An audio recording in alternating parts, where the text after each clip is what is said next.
welcome to Made by Kids. Today I'm going to be showing you everything I used for our son's pirate birthday party. So this is some kids' birthday party inspiration with a pirate theme. So everything has a little pirate twist.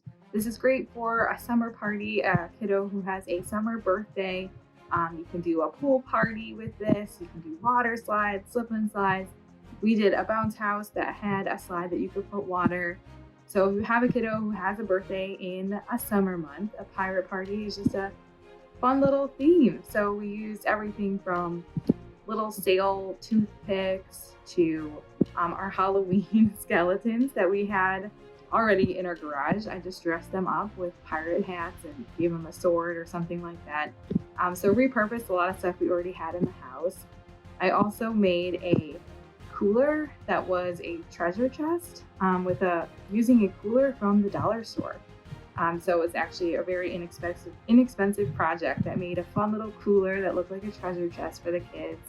The favors were most everything I bought on Amazon, which I will link in the notes below and also on madebykidsco.com.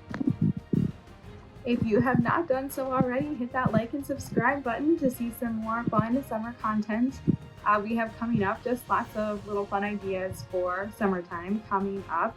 Taking a little break to shoot a lot of content. So we've been doing a lot of fun stuff and just getting back to posting everything up. So a lot of fun summer stuff coming up. Thanks so much for watching. Head to madebykidsco.com to see links and a list of everything I used in the video. Hope you enjoy it. This was a fun one. Thanks so much for watching.